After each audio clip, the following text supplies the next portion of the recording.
Hello students, I am Meena Kumari from Motilal Nehru Public School. Today I will teach you exercise 2.5 question number 16. There is a narrow rectangular plot reserved for a school in a Maholi village. The length and breadth of the plot are in ratio 11:4 at the rate rupees 100 per meter.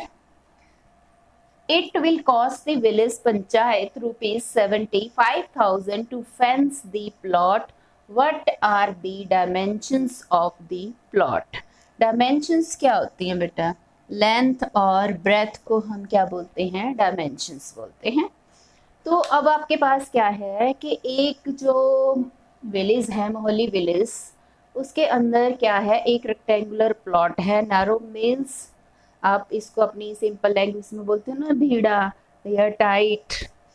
तो उस plot में क्या है, length और breath की ratio given है 11:4 at the rate of rupees. अब उसमें फेंसिंग करनी है। फेंसिंग का मीनिंग क्या है कि जैसे आपके पास प्लॉट है, उसकी बाउंड्री पे आपने तार लगानी है।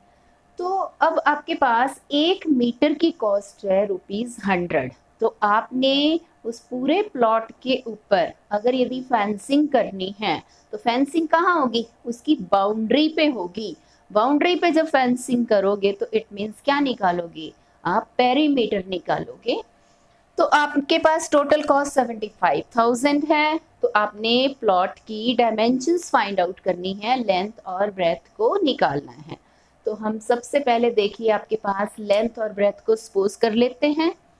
कैसे लेंगे? लेट लेंथ आपने ले ली 11x, तो ब्रेथ आपके पास क्या बन गई? 4x। Late length 11x and breadth ले लिया आपने 4x। आपके पास इतना क्लियर हो गया। अब आपने क्या करना है, फेंसिंग की कॉस्ट भी गिवन है।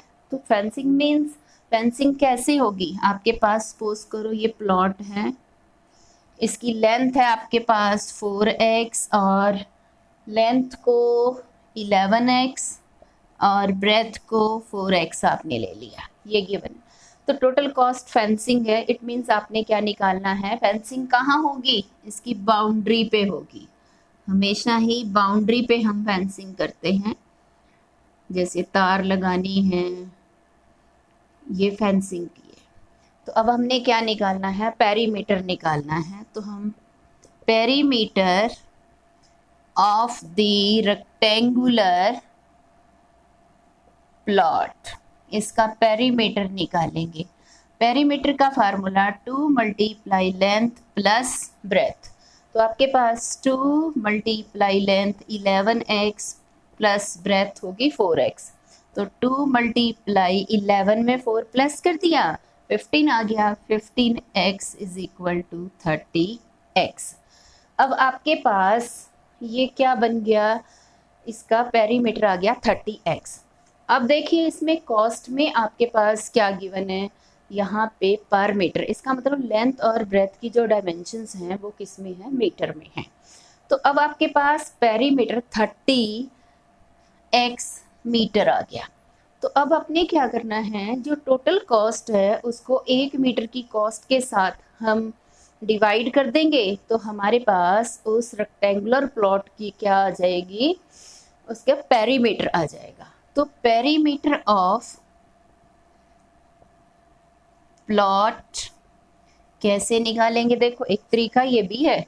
Total cost of fencing by में cost of 1 metre, cost of 1 metre of fencing. आपके पास टोटल कॉस्ट कितनी है? 75,000 है। इसको 1 मीटर की कॉस्ट से आपने क्या कर दिया? डिवाइड कर दिया।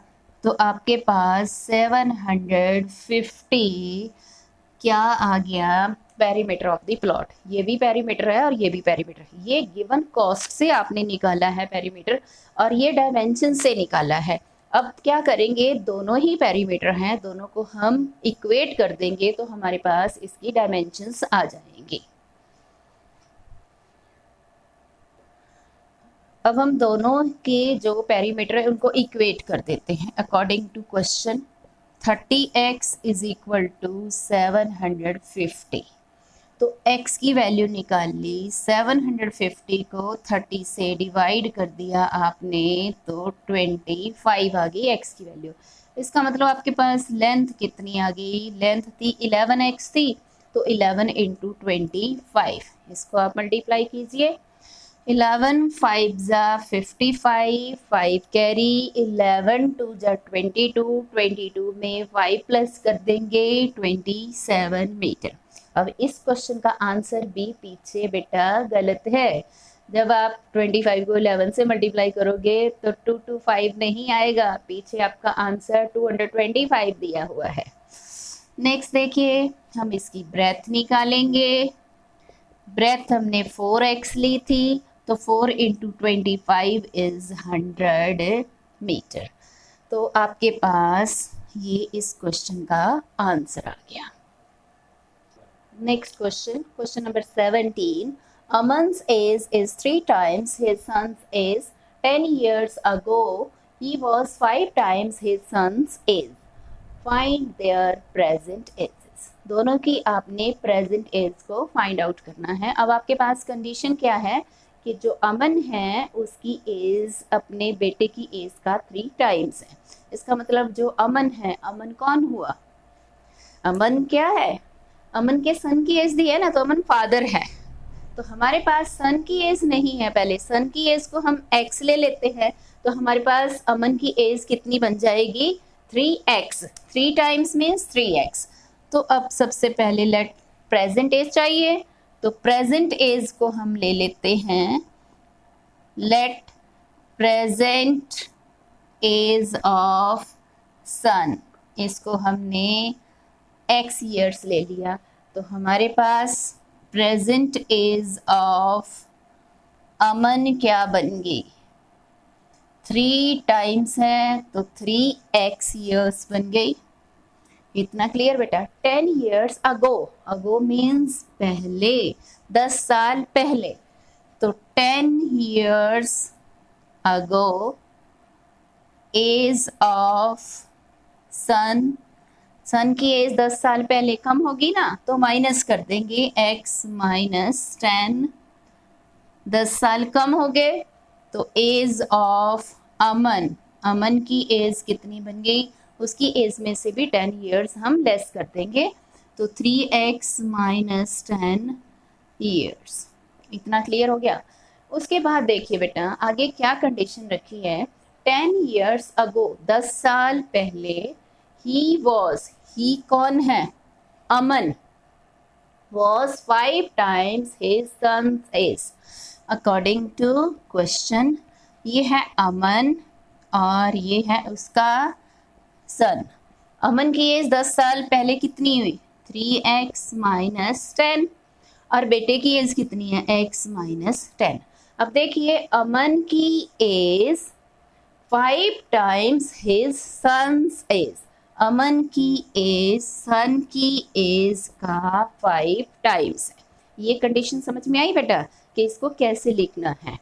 अब 3x minus 10 is equal to 5 को x से मल्टीप्लाई कर दिया 5x, और 5 को 10 से मल्टीप्लाई कर दिया 50।